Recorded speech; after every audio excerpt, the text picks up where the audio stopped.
ఓ బావా సరేగాని ఓట ఎటు నడుస్తుంది? రోడ్డు మీద నడుస్తుందట. పోయి ఆగబట్టపోయాను.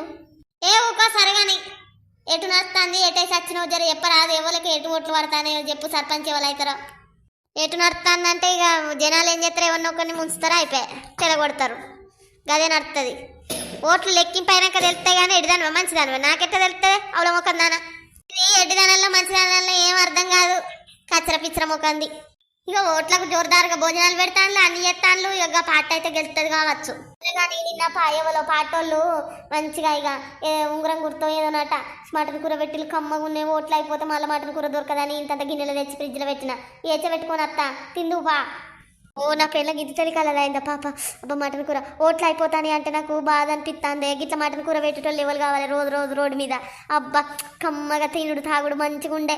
ఓట్లు అయిపోతాని అంటే పండుగ వాతావరణం అయిపోయినట్టు బాధ అవుతుంది నాకైతే. కలపెలి అవుతుంది కచ్చర పిచ్చర కడుపుల తాగుడు లేకుంటే. పొద్దున సాయంత్రం పోతా పోసుడే పోసుడు. సరగని దోస్తులు మీ కాడ కూడా గిట్లే అవుతుందా? కామెంట్ చేయండి. ఓటు ఎట్లా నడుతుందో మరి జర చెప్పుండి. ఛానల్లో మర్చిపోవద్దు, సబ్స్క్రైబ్ చేయండి.